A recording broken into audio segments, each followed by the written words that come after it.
What are some of the unique challenges that women particularly face with fitness regarding to like their body, their mental health, and kind of this connection that they often can deal with and struggle with in different ways? We definitely have a lot of challenges, especially in the age of social media. And we look at social media, we see somebody's highlight reel. And also, there are people who are not necessarily doing the healthiest things that can portray them as healthy. And that can really send a message that isn't constructive to somebody's journey. Like if somebody's talking about doing long fasts and they're working out on an empty stomach, raving on an empty stomach, and somebody has hormonal imbalances, they have a highly stressful job, they're trying to feel healthier, they're trying to have better energy, they're trying to build muscle, they're trying to lose fat, like over stressing the body like that is actually going to deter them rather than progress them forward.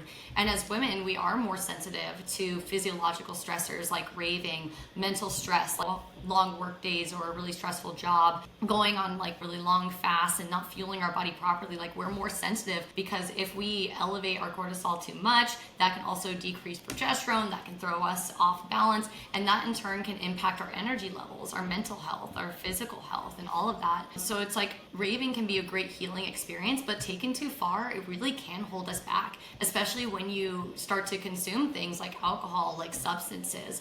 You need to, again, like pace yourself and not just think about pacing yourself over the course of a weekend, but think about pacing yourself over the course of the month and the year. Like if you're going to a rave every 2 weeks and you are drinking or you're taking substances or you're doing both, it's very difficult for the body to actually relax, especially because raving is a constant hit workout.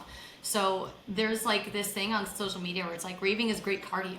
Yes, that's not wrong, but if we're using it to lose weight, then again, it can be more detrimental to us in the long run, especially as women, when our motivation can be heavily influenced by our menstrual cycle. I'm not going to say determined, because even when I had hormonal imbalances, I was still very disciplined. I would still show up and to my workouts. I would still do my cardio.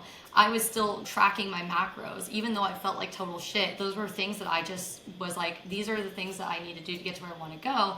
And even that in itself, it taught me what's too much for my body. Mhm. So even though it was really tough, it taught me what not to do. Yeah, no, I think the unfortunate reality is that we learn a lot of like life's lessons through the hard way, right? We learn them through trying different things out, and it's not necessarily like how you have to do it, right? But a lot of times it's like when we don't have that support, when we don't have that information, there hasn't been a Dana Foster before, right? So there hasn't been somebody to get the wisdom that you have to pass it down to other people yet. Like you're the only person with that specific level of experiments and all the things that you have that you can actually pass that down to other people who might be having a similar experience and like learn from.